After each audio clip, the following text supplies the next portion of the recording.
Yo, bro. Yo, bro. Yo, bro. Good amount of side eye there. I like that, dude. You were in on that one. I'm in on it, dude. Podcast is up and running. We got some good status. What's going on, dude? Working, dude. Working all the time. All the time. How about you? Tell me. I mean, dude, you ever have that week where you're just like, how long have I been going at it? I don't remember what my bed feels like. Yeah, I hear you, dude. I'm right there with you. How about you, Abe? How was your recent vacation? Well, I worked the whole time during the week. You know, I was still working. I set up the mobile command center. But you know, this has been a bad week working for me too. I was on back-to-backs for like 9 hours yesterday. So. We started this podcast very negatively. We did. It's gonna freaking change that. No, we're setting the right tone. I've seen the topics for today. I think we're on gosh. Blame the work week. Blame the work. Listen, week. we work a lot, and that's why we do things like this, because it's an escape and because we love doing it. So let's not forget that. You're right. When you're right, you're right. But besides that, been running. I know I mentioned this last time. Love running. Been running. What's the longest run so far? Straight. Yeah. Or like run walk. That's fine. Yeah, total distance in one session. 5.6 miles. Yeah. Farthest ran at one time. Right, with 1.25. I know that's not much, bro. But that's coming from someone who hasn't ran since I did the trials in middle school, where they make you run around the track 4 times and see what you can do. Yeah, and yeah, bro, I'll be honest. I think you might have gave me a run for my money on having some moobs in middle school. You feel me? Oh yeah, really? Oh yeah. Did you have puffy nipples though, or did you just have moobs? Normal nipples, but definitely moobing. Well, you don't understand. You don't understand my trials and tribulations. Very, very personal thing, but I'm okay with saying it now because I've grown to accept my young self. I had puffy nipples. I still have puffy nipples. I don't care about them. But in middle school, I was so self-conscious about them that sometimes I would put Band-Aids over them, so I would wear so I could wear a t-shirt and not have my puffy nipples show through. There are some t-shirts that are thin and light colored, and you're running into problems. Yeah, dude. Are you like a shirt in the pool kid? No, I was not a shirt. Okay. I did that. No, I wasn't a shirt in the pool kid. I'm telling you, I gave you a run for your money. That's all I'm saying. Middle school. Oh yeah, bro. Me and my boys, we rolled 3 deep shirts in the pool for like a good 2 years. Oh gosh. It was just us at like our friend's house in the pool. Oh really? Yeah, it's still shirts in the pool. Oh my gosh. Yeah, dude. I don't know. In all fairness, I love these dudes, but they were worse off shape-wise than I was. And I didn't want to be the guy that like made it weird and uncomfortable that I'm the one guy taking my shirt off. And that's understandable. Because I remember thinking and going through this process, like, I don't really want to wear my shirt in the pool. Like, I don't care what these 2 idiots think. Yeah. You know what I mean? But I was like, you know what? I'm not going to rock the boat here. But now I would be that guy that takes the shirt off, even if I was out of shape, because I'd want them to be like, right.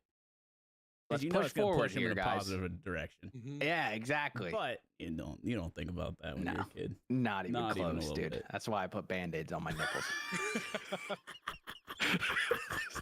That's a tough age, though. That was when I could like make myself pizza bagels when I got home from school. That was like really hard to not do every day.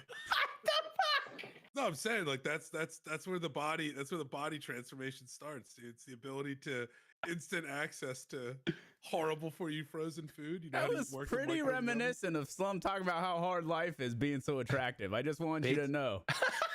Like, what? Hey man, we made sure we always had pizza bagels on deck so I could make them when I got home from school. It was a rough life. Rough life, guys. But that led to the body issues. I hear you. That's all I'm saying. Anyway, I'm glad we're back. Good pre-conversation. What do we got first on the agenda? Well, I mean, there might be some gamers whose nipples are puffed because they're a little upset about some topics going on right now. So roll the clip. Let's take a look at those warlocks.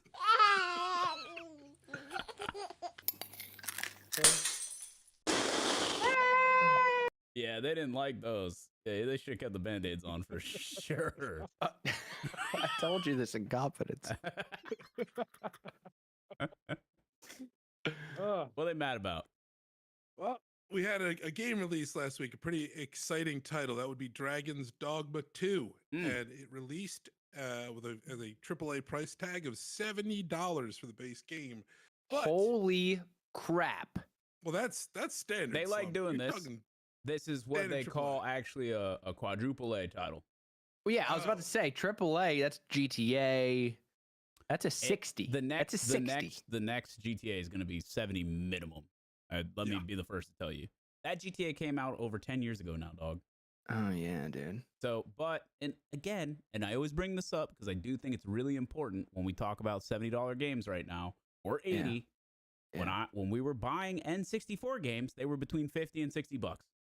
Were they really? They were between $50 and $60 when I was 7 years old. Like, I gotta thank my mom. That, bro, it doesn't make you want to kiss your parents. That's wild. That's crazy. Yeah, that's wild. Yep. Holy crap, dude. So as far in the way everything else has gone, right, and how much more it costs to create a game than it used to, right? It's just different, man.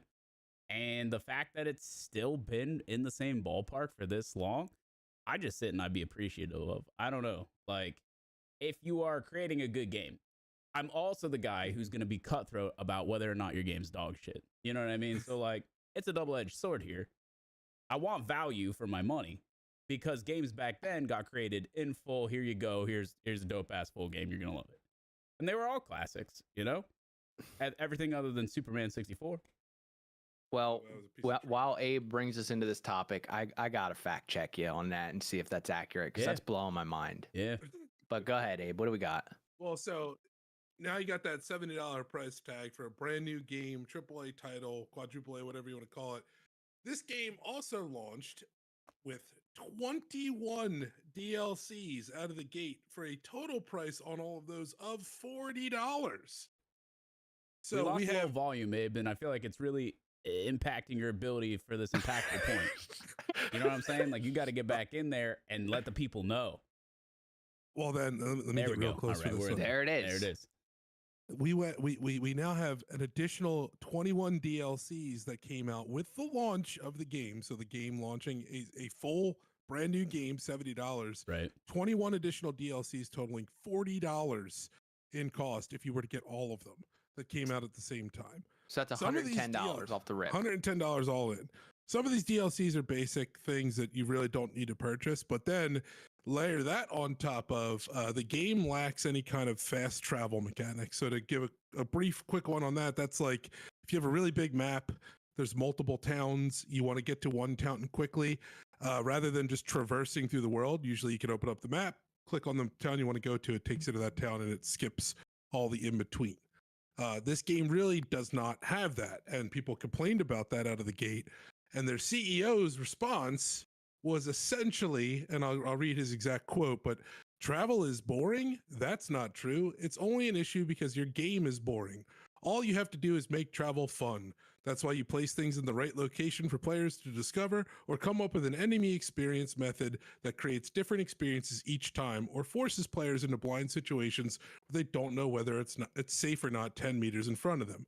Which is an interesting point. It's a good take on. I mean, he is not wrong, but I've said that on stream multiple times. Would be wrong is if he says that but doesn't back it up. Correct. And I don't know. So I didn't play Dragon's Dogma and I didn't watch it because I just been busy. But you're right. That is the distinction. That's the important distinction there, because fast travel is a bad mechanic because you made a gigantic world that isn't filled enough to make it fun to run through. That's why you need fast travel. And that's okay, right? Like, the issue comes down to a couple of things here. So when Abe talks about 21 DLCs, the fast travel, and this is not talked about in any article that I've read, but it's a one-time purchase. It's not. You can't buy a bunch of fast travels for $2 a pop and then, right? It's like a one-time deal. You can buy fast travel, Slum. That's the what this ability comes down to fast travel forever. No, one time. A one time, but you can't buy it repeatedly. That's kind of what I'm saying here. So like its impact is negligible. So it really makes you wonder like how desperate are they for these goofy ass add-ons, right? To make a couple more dollars here and there potentially off of each person. Like it's just in such bad taste. Did they do it that way so that people want to just stock up on fast travels? You can't. You can only buy one. Oh yeah, you said that. I did. It's all right. What? I'm just so confused. Yeah, it doesn't really make sense. It's one. And it goes against their methodology. Like half-assed being greedy. You know what I mean? It's like they wanted to be greedy. Their integrity, but they also weren't smart enough to actually make any money on it. You know what I mean? Like, what are we actually doing here? And so, what the worry or the concern is when you have a AAA or quadruple A title with a price tag is if you are going to give DLC out the gate for mechanics of the game, regardless how many times you can buy them, are you specifically undermining the experience of the game to sell the additions, the add-ons? And that is often because likely you're going to want to incentivize somebody buying something that you're trying to sell. That's like the whole point, right? Yeah. So are you changing the game experience to need to, or to make people want these things? Probably. Would that inherently make your game worse for the same $70 price tag? Yeah, it would. And that's probably not one of the things that you throw in there when you're fast travel. Might not be one of those things. I didn't get that. I didn't look at the long list of what existed because again, like I'm a little detached from this project in general. From what I've seen, people have enjoyed it. Our close friend of the channel, Deadly Slob, shout out twitch.tv/Deadly Slob, has been playing Dragon's Dogma 2 on stream and seemingly having a good time. Granted, you could put any game in front of that guy and he'd have a fun time. So it's probably more of a testament to him than the game itself. He's not. I don't know if he's the barometer. Probably not. No, probably. But shout out to Deadly though. He's cool. I don't think it's been a problem of the game itself being bad, as you're alluding to. I haven't really read anything like that. It actually seems to have positive reviews that way. But when you have these titles like this that are launching, and you have similar titles in something like Baldur's Gate 3, Elden Ring before that literally give you hundreds of hours of content built into the title cost without initial DLC, it just seems unnecessary and it's money farming. And then they didn't even do it right, like you alluded to, because it's like, oh, you want some of that fast travel? Here's a little taste to get you hooked. And then like you can only buy one, you can't keep coming back and getting more. It's like the worst drug dealer ever. I think it was them testing the waters, and then if they needed to walk it back, they could say you can only buy one. That is my assumption, is that this is a market test, but this is a dangerous standard for the gaming industry to have convenience DLC built into a game, because again, it will incentivize them making the actual game worse to need these incentives, right? Or to need these bonuses, add-ons, whatever you want to call them. And that it's frustrating. Just if you're going to put a $70 price tag on it, fine. Just give us a good game, man. That's also where I'm at. You can't judge a price tag. You can't just look at something and say that's priced too high until you know the product or service. Right. So I heard this a while back. It was one of the founders of either Gucci, Fendi, or Chanel. And he said that his father told him, in order to charge a luxury price tag, you have to have a luxury product. So when you look at a luxury price tag, it's got to be backed by a luxury product. Or else you're just not going to be doing business for very long. At least that's how the free market should be. But sometimes it doesn't work like that. So if you have the confidence to charge $70 for a game, I love that, but it's got to be ready to be backed up. Yeah. And again, a lot of these price tags are rested upon their previous laurels, the games of past, right? And a lot of the old cookie jar. Yep, that's right. Tell the chat or tell the listeners about the cookie jar. The cookie jar is, shout out to David Goggins. The cookie jar is a jar filled with your accomplishments and what you can look look towards when you need to give other people motivation or say, I did this, and gain some respect, and maybe put yourself somewhere where people can look at you and admire it and maybe get motivation themselves. The problem is, if you're not filling up that cookie jar constantly, it's going to be filled with stale cookies and it's going to be meaningless. So you got to keep updating those cookies, keep putting new cookies in there, butterscotch, chocolate chip, whatever flavor, keep updating it and make sure they're fresh. Yeah, man, I think it's important. And when we see, that being said, Rockstar, since you brought up GTA earlier, GTA 5 was a delicious fresh cookie by comparison to everything else that they put out, despite everyone already loving their games. Loved it. Now, this bake time, I think this oven might be broken. Their bake time is actually crazy. Their bake time is the most egregious of all. This is like in the history of Rockstar, this is the single most egregious. But 10 years plus. That's okay. That cookie better be crazy. They better be doing something wild. It's a slow cooker cookie. You think they smoked it? Yup, they smoked that cookie. Yeah. That's gonna be nice, and they're gonna unwrap it. Yup, they got the probe in there right now.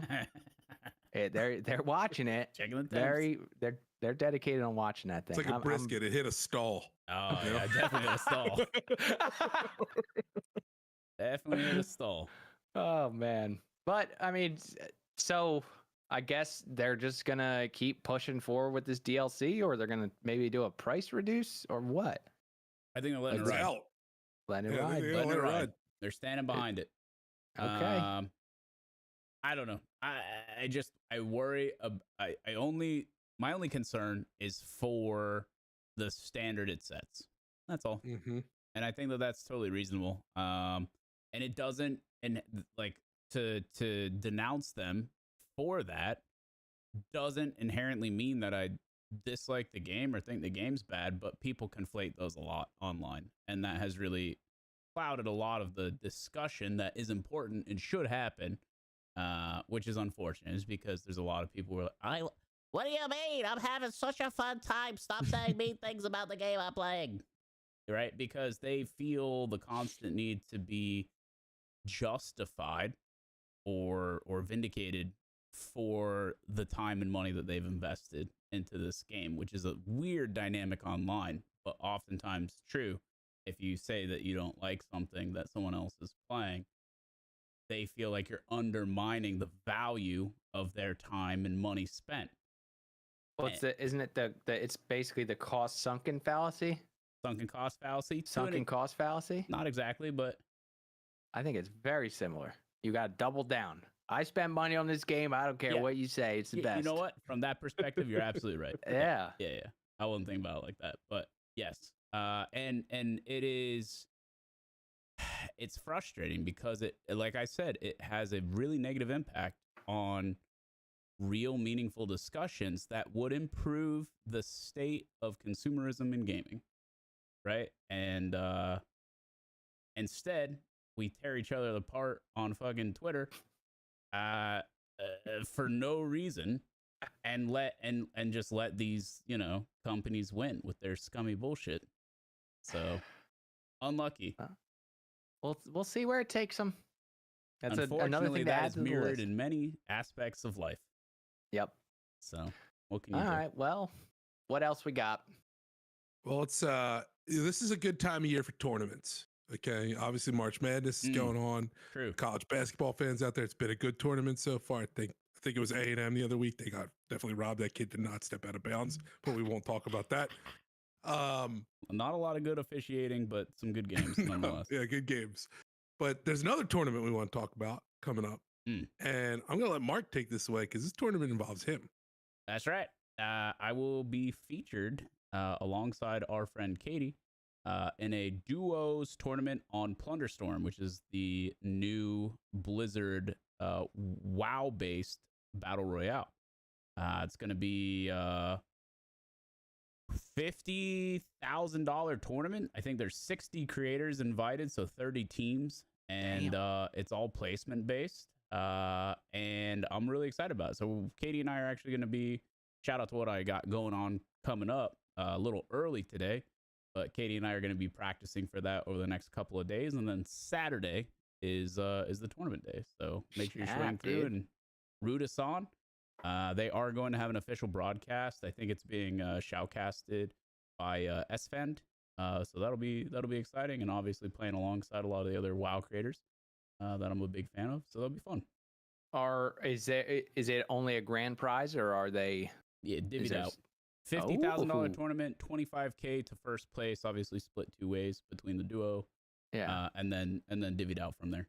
Dang, dude. Yeah, so that's gonna be exciting. A little pocket change on the side. We'll see. Yeah, we'll see what we can do. Man. We'll see how the practice goes in the next 2 days, and then you can re-ping, see where my confidence stands. Understood. All right, I'm gonna check that out. We'll call it Mark Madness. Coming along though, and I'm gonna be our guy. Well, how have you been liking the game? Game's super fun. The actual gameplay is incredibly satisfying. It runs great. The experience is very smooth. It's a Blizzard game through and through. It's polished, and again, shout out to the Spellbreak devs that they absorbed. They've done a great job implementing relatively the same game into the WoW structure. And again, that's what I talk about all the time. To get people actually interested in what you have to do is land on an IP that people already give a shit about. Give yourself an existing, player base or fan base to sink some time into it. And they tied it back into the main game by giving you rewards for leveling up in retail and classic WoW. So it's a nice way to fill out the lobbies with all kinds of different gamers. And it's been a good time for sure. So it'll be interesting to see how we stand up compared to a bunch of other people who play games for a living. I'm excited to watch it. I can't wait. I hope you guys win. Not looking to win, but top half, I'd be more than happy. What else? We got some other Blizzard news? Yeah, we do. So we just talked about some of the good that they're doing. And as kind of Mark hinted at the beginning of the episode, now we're going to talk about the bad. This could probably be another What Are Gamers Angry About segment, but Blizzard now has also updated their EULA, so end user license agreement. And you can get the influence that's occurring from Microsoft based on the language that they've added to this. Right. And there's 2 specific bits of language that they've added to this that people are quite unhappy about. One of them being a forced arbitration clause. So forced arbitration is really, really bad for individuals, just because I don't need to get into the whole legal process, but it really hurts your ability to collectively file suit and do class actions and things like that. Seldom are they actually enforceable. They're actually most of the time found to not be enforceable, and they really don't hold up in court. But still, that language is pretty damaging to the users. And secondarily is additional language that talks about how the users themselves and the player base does not truly own the games that they are purchasing. It is a service that you're purchasing and access, and not the underlying game and the account and things you've earned in the game yourself. You will own nothing and you will be happy. Isn't this weird how this is like the new standard for media? It's not weird if you listen to the people that are freaking running these companies and the big gigantic companies that own those companies. Right, but it's the plan. How did we get here? How did we let this happen as consumers? Because we slipped into a streaming economy. Yeah. And it's very easy for us to lose track of the ownership aspect because we're not buying the VHS anymore. We're not buying the DVD anymore. Physical copy. All we're doing is pressing a button. It's very easy for us to slip, to even forget about the ownership aspect. Yeah. Because it's just at our fingertips. Yeah. So, and there's a lot to be said about that level of convenience without having to store anything. Correct. I mean, there's value here, but don't tell me I don't own a game I just paid $70 for. But you don't. It depends. Dragon's Dogma I own. Don't get it twisted. All right. Yeah, I mean, it's just weird. At the end of the day, like, especially for Blizz, something like WoW is already subscription based. to play Plunderstorm, you have to have a subscription. It doesn't feel like there's no buy-in, so I don't feel like I own the game anyway. For games like that, it's a non-issue, right? For something like Spotify, non-issue, right? Streaming music, I'm not out there buying CDs. You out of your mind, bro? Like, what year is it, right? I'm not buying DVDs of movies. I go into a Walmart, and you know what I do? What? I look at the movies that are there, and I write them down, or I take a photo with my phone, and I go home and I see where they're streaming. You like, go that far? Add that one to my list. You go that far to actually go somewhere to browse? If I'm in there, I like to browse the tech area sometimes. You know. Okay. It just it reminds me of my childhood. Feels like home. You know, like just rolling through the Best Buy with your pops on like a Saturday morning. You got a little coffee, and they got the stand with the Sega, the Super Nintendo set up, and you just rock that bitch for 2 hours until someone comes over and tells you to get off it. That was sick, dude. Dad's like, we gotta go. Yep, it's time to leave. The guy said at my Best Buys and my GameStops, they were always broken. Oh yeah, they never were running. You know what kind of BS is that, dude? You can't even make sure your system's on, brother. It's the same reason why your experience at a hardcore show was just different until you went somewhere else. Yeah, it's the same reason. I hate to be the bearer of bad news, but your area be getting a little crazy in the pit. Not a good area. What about if the real interesting part about the leasing and renting economy is that it's shifting throughout everything, even things that you would think so like everyone has owned these things so far in human like past, and now it's all shifting. Like people are dead set on just leasing houses for the rest of their life. True. Or their cars. And I don't even own my phone, dude. I basically do, but I know that I'm gonna trade it in every 2 years and get the new one. So it's like, no, not really. Yeah. I think like I'm the guy who just really enjoys like getting things paid off, and then I take pride in having times where there are no payments. And sometimes when there's no payment, I'm still putting a payment to the side for when I do get the next or upgrade. Like I preemptively juice it up, which I think is a good strategy.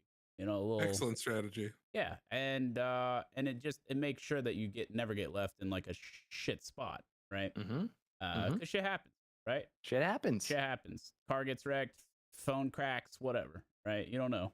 And so it's hard for me to come at this subscription model idea when the vast majority of my income comes from it.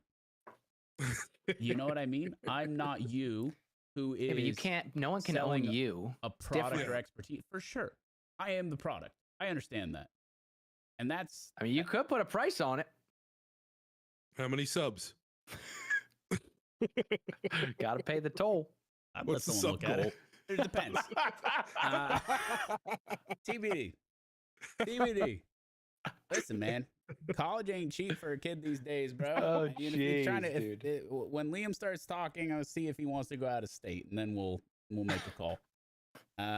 So, it's just it's hard for me to crucify people who are trying to force a subscription model, because it is a good model to an extent, right? It does bring income. It's different though, because again, my day-to-day entertainment is different, and it's free. It is free. It's at the end of the day, my content is free. There's no paywall, right? The only thing that is restrictive is Twitch ads, which if I could remove, I would. And I highly recommend everyone use a working ad block at all times. Mine doesn't work anymore, dude. I'll send you They're getting good at finding them, man. Right. Bro, where there's a problem, there's innovation. I'll tell you that. So, I'll just stream on my Raspberry Pi. I don't want people to to not be able to tune in to the stream. Like, I feel strongly enough about my content that you shouldn't be watching ads and missing it or having that interrupt the flow, right? That feels bad. So I don't know. It's interesting. It's not surprising that big companies are trying everything they can to get a reoccurring payment out of you. I get it. Mm-hmm. But I still think that there are certain pieces of media that you should own. And I think maybe part of it is like the art side, right? Like when we talk about a movie, it's okay if you pay to rent a movie by choosing to pay the cheaper option rather than the purchase price. Have you ever seen that? When it's like you go on Amazon, you can rent it for this amount, which is a one-time view within the next 48 hours. Or you can buy it, and it's linked to your account, and you can pull it up anytime forever. Yeah, but do you own that? I feel like you do in that second case. Like you own that access. You better. You better. And then what happens if that streaming software goes out of business? You know, you have to make the informed decision. I'm not buying a movie on Crackle. You feel me? Like, it's just different. I mean, no disrespect, Crackle. You know, if you want to sponsor broadcast, that's cool. But it's just we're comparing apples to oranges here. So before we move on, last question is, when you're a Steam member, you buy these games and you own them. Right? You have your library. But you get banned on Steam. Well, are all those games gone? You don't get banned on Steam. Are you sure? Yes. You get banned from a game that's hosting a service on Steam. What if you're just commenting on every Steam page some stupid stuff? I'm sure there's a Steam ban, dude. I'm sure there is. Hold on. What? That begs the question. How are you so sure? I'm sure because everything's got a ban. So if you get banned from Steam, you can be banned from the community marketplace without losing your. You know what I mean? Like, you can be banned from community commenting. Like, you don't think that they just take that away rather than remove your account? I guess, like, if you are doing something malicious to the point where you are violating their terms of service, then yes, potentially your access to your account could be removed. Then you lost all the games you own. Yeah. Yeah. So you don't own them. You also click the terms of service to say, like, hey, I'm not going to be a fucking asshole. That terms of service basically says you don't own the games. I don't know if I agree with that. I'm reading. I've had doing a bit of research because I, not being a massive piece of shit, have had the same Steam account for an incredible long amount of time. I have an insane amount of games in my library. I've never felt like they were at risk at any point. Yeah, it looks like it looks like you could be community banned, which means like you can't post community things in review areas. That would be my assumption. You can have community profile restrictions, and you can have like harassment bans and things like that. But it looks like what those will result in potentially eventually is an account suspension where it cannot be accessed. But that does not seem to be a permanent account ban in those cases. Interesting. So you may be, it looks like you could be permanently community banned, which I imagine if you're, the way you would get that is exactly how Slum described, by just being a shitter in every single I didn't describe it. Markstrom described it. I also think there's like a whole other can of worms when it comes to the marketplace, like the trade marketplace, when it comes to Steam and like CS skins and scamming, right? And sending people friend requests and phishing links and stuff like that. I could see those Steam accounts getting like permanently banned. They do trade bans. I think that is like a different. That being said, nobody is doing that stuff on a Steam account that owns everything.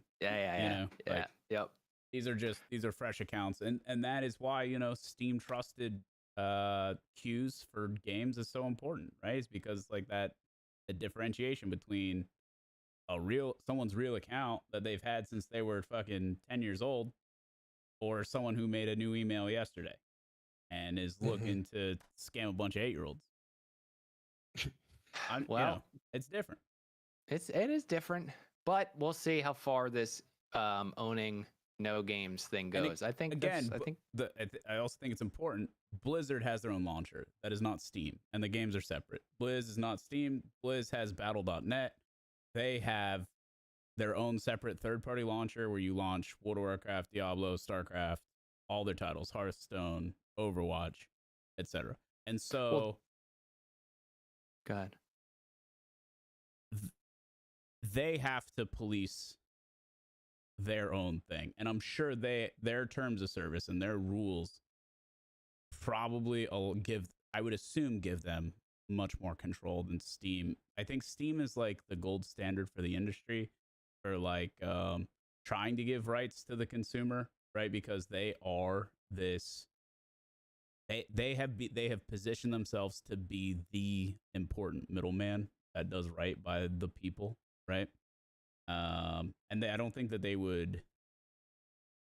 rock the boat like that because they have such a firm cemented place in I don't know, the industry. So things could change on that front with the Microsoft acquisition, and because for all Microsoft stuff, they have their own launcher.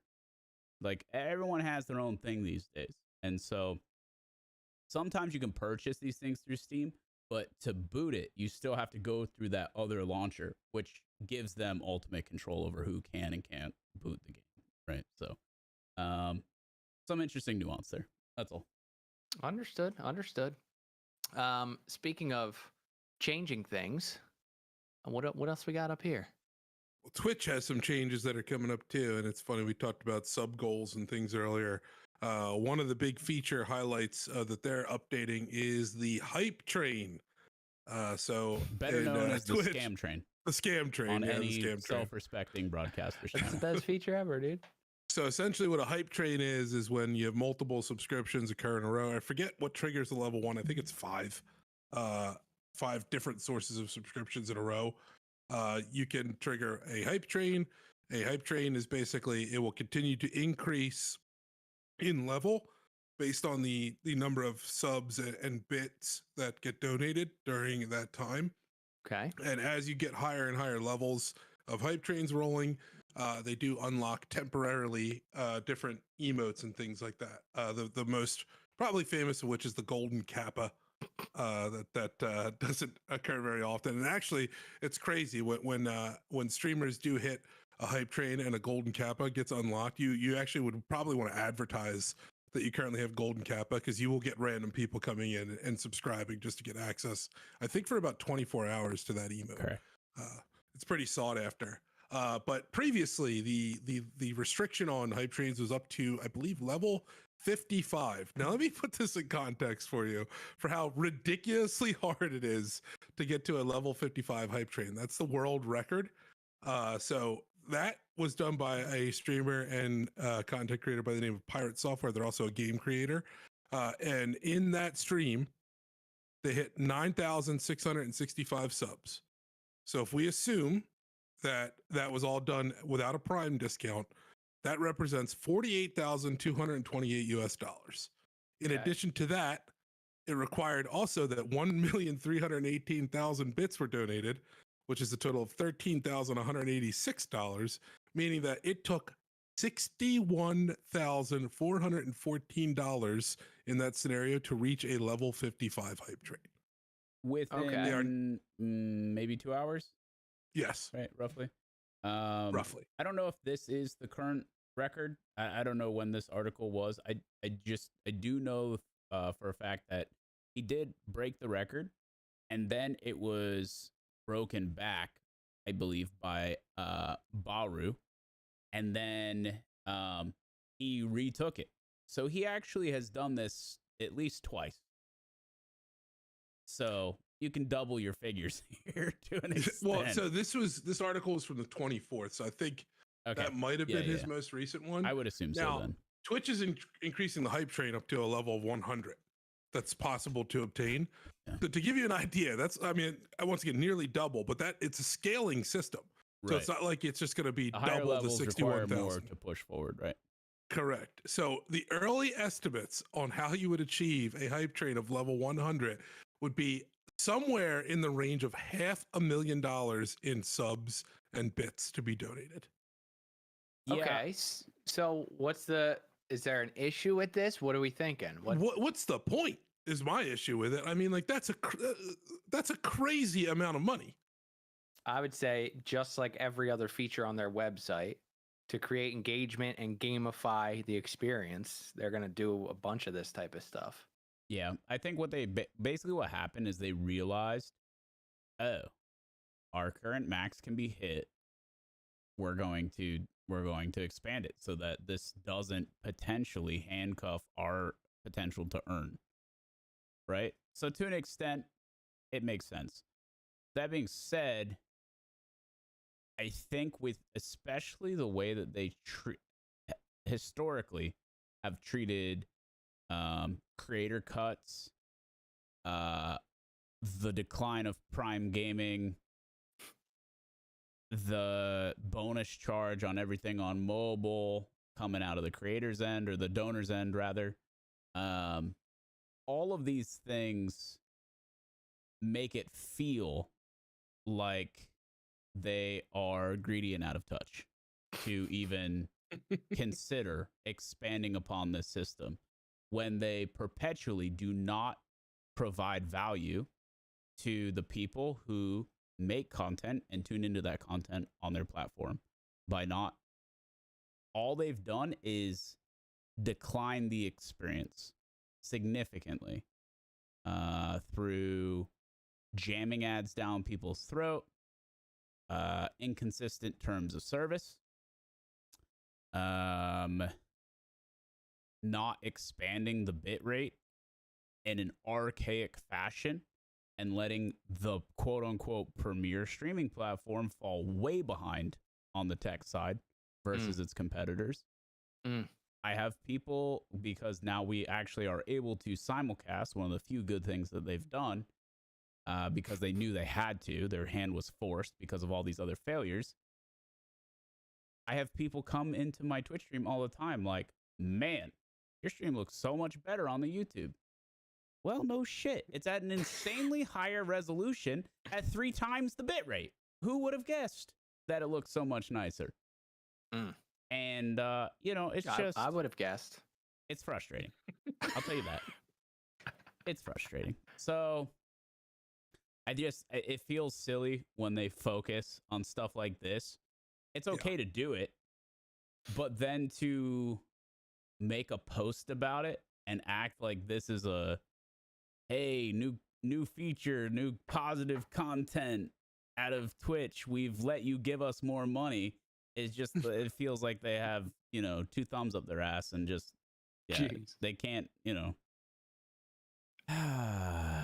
just feels like a waste of resources, right? It feels like, why are you spending time just doing to make more something like money? this? It's very clear they constantly underline the only thing that matters, right? Just like stopping providing service to South Korea. You no longer can stream as a partnered content creator from South Korea. That's interesting. They cut them all off because it was costing them too much money. The regulation fees that they had to pay in South Korea were too high to make it worth their while. And so everyone who is a full-time creator from South Korea, you got to move, dog. Unless you're an IRL streamer going through a backpack. Because, if your shit is not routed through somewhere else, you got an issue. And so... And you can't go north. Who made that? As a parting gift from Twitch, they sent them calendars that were 3 years old. What was the point of that? Dude, listen. Exactly. But here's the thing. I'm losing my mind, bro. You know who ultimately is making that decision? Who's that? Your boy. I don't think he's the one that sent them 3-year dated calendars. Listen, the buck stops at CEO. I agree. Should he be on it? Yes. Should he hold people responsible who did that? Absolutely. And hopefully he did. Because it's just absurd, right?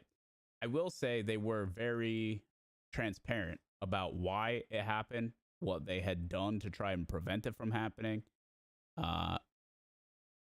There is no, they claim that there is no world where South Korea was going to be profitable for Twitch.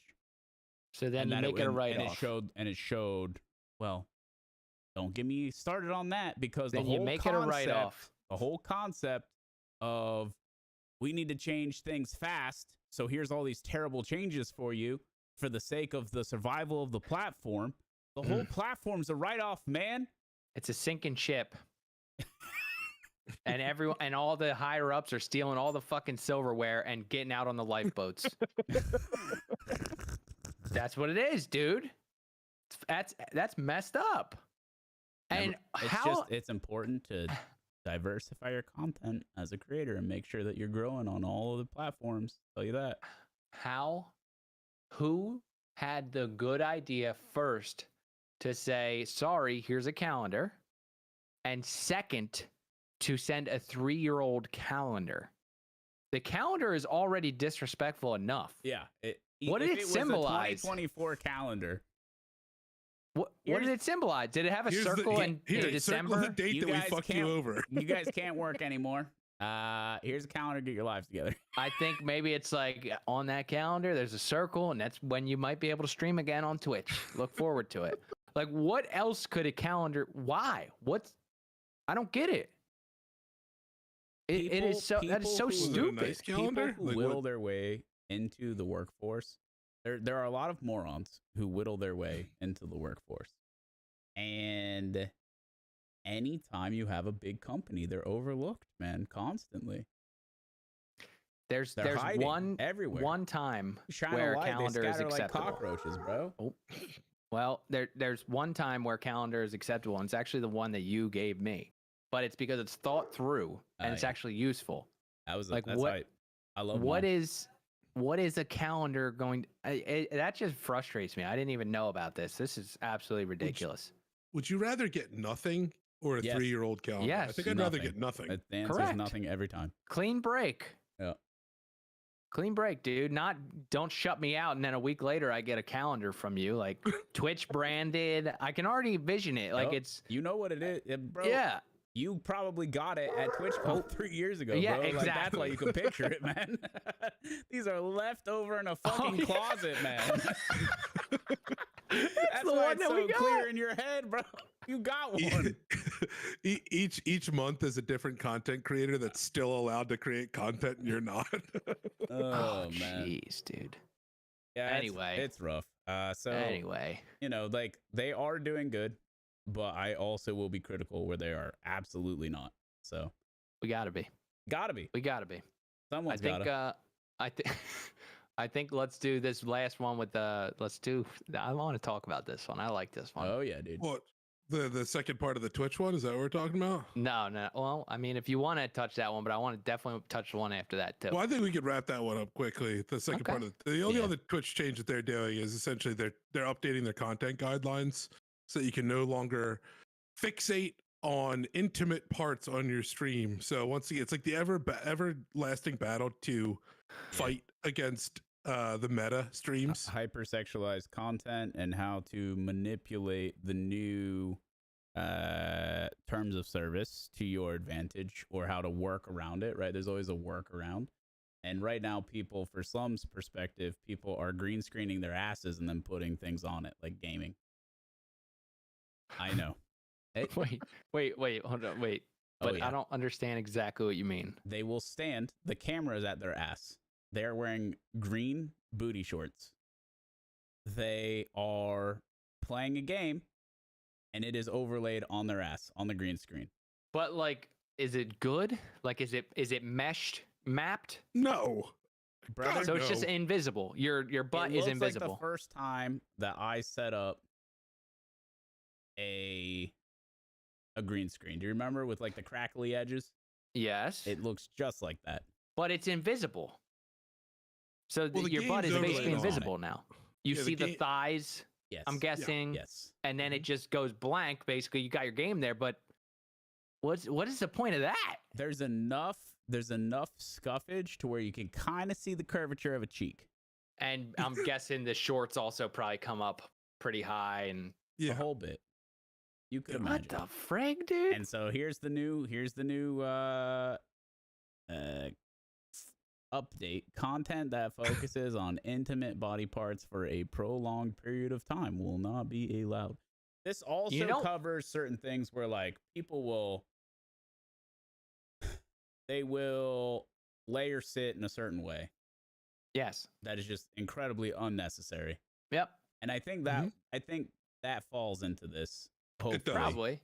It does. You know why people are getting calendars in South Korea?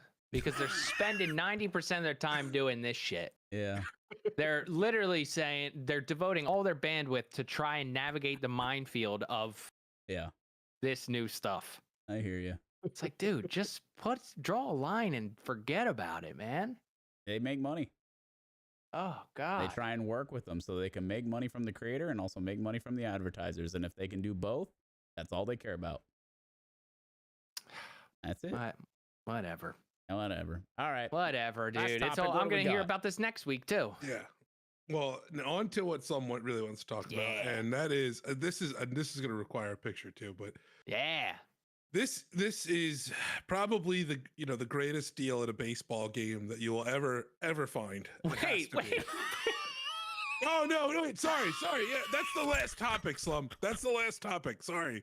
To be fair, I'm not that excited about a milkshake, bro.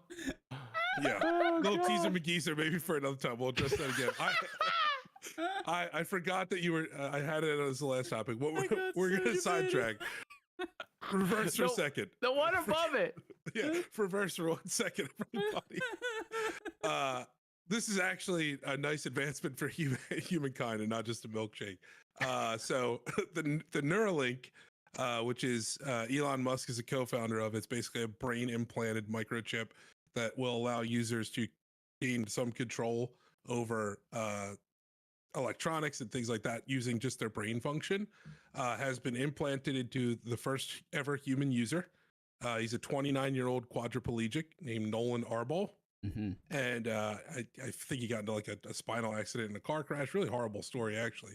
But he was the first human to ever have this chip implanted into him, and it was done successfully. He has recovered for some months now, and they're starting to release some of the content and things around how that process went and his recovery and what he's doing now. So my favorite part about all of this is, now that he's gained the ability to like move the mouse on the screen, there's 2 quotes from him. So Nolan had said, it was like using the force on the cursor, and I could get it to move wherever I wanted. Just stare somewhere at the screen and it would move where I wanted it to. It was such a wild experience. So picture looking at your computer, controlling the mouse with your mind. Love it. I think that is the tip of the iceberg with this dude. 100%. He then followed that up because he's been unable to game in his current state by going on a marathon Civilization 6 session. And he basically, his quote says, "It was awesome. I used it to stay up until 6 a.m. playing Civilization 6. Sid Meier's knows what he's doing, bro. I've been saying. That's awesome, dude. That makes me mad happy. That is a game too that you lose time completely. Yeah. Oh, so man. It's absolutely wild. Go ahead, so I'm sorry. The first human got the chip. Mm-hmm. And so it's been in other animals before, but the first human got the chip. It's already shown that you'll be able to move certain body parts, bring back. I mean, his big sell when something that Elon does. I told Markstrom to read his book. He's probably not going to read it, but he always says a big goal when he's announcing things at press conferences. He always says the big goal. Like the ongoing joke is like Teslas will be fully autonomous in 1 year, and he's been saying that for 5 years. Right. With Neuralink, he said it will bring back vision, and that's the big ask. But I truly believe it's gonna get there. Like if someone's blind, if someone can't move their arms, someone can see the game plan for like the science behind it. Like what is going to be the mechanism? Yeah, it would be a very interesting read for me. it's interesting because we have seen people move cursors around screens for a long time now. Like, I remember seeing this 15 years ago, right? But that was with like a ton of shit, right? Like you had to put on the helmet and it was attached to a giga computer and but now, bro. Yeah. Chipped up. I mean, you should have. So in the book, they talk about the first stage, and it was bulky and it had so many wires, and he was like, "It can't be like this." Right. And they're like, "Well, the battery, the battery has to be big enough to do certain things." He was like, "Well, why is it all condensed in one spot?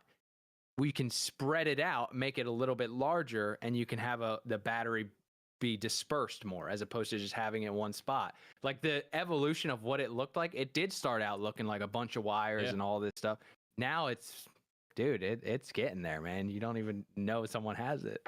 Well, like cool. What a step for humanity that a quadriplegic is gaining functions like this back, and he can regain some control of his life and do some. I'm sure there's not a whole lot you could do to enjoy yourself when you're a quadriplegic, and to be able to game something as simple as that and bring some joy. It's the interactivity. That's the key component, because you can consume media. And there are things where, like, you know, I've seen a lot of quadriplegics play games with the different devices that they can use their mouth with, and there's a lot of creators even on Twitch and stuff that have been doing this for years. But to be able to be free of those devices, which do pose a lot of issues, right? If they're able to play something that's a little bit more involved, obviously Civ 6 is a great choice, right? It's like turn-based, so it's the beginning. But also think about, like, from a self-worth and productivity standpoint, all the doors that this opens for like day-to-day work and earning income, and like what that means to someone who I'm sure has to feel some kind of way about their situation, right? Like your contribution can be so much more impactful through this tech. Like it's crazy. Very exciting times. I'm very excited. I can't wait to see where it goes, dude. I truly believe. I mean, me being optimistic about its potential is a total separate topic of me being terrified of what it could turn into as well. Yeah. But I can separate them. I don't know if us discussing it originally is in the lost episodes, like the before times Unplugged, or if we've had that conversation to the same extent in the modern era of Plugged. But you getting chipped up? I don't think I'm gonna get chipped up, dude. You're not gonna get chipped up? I'm definitely not gonna be the first one to get chipped up, and this probably won't happen either. But if I'm down on my it's true.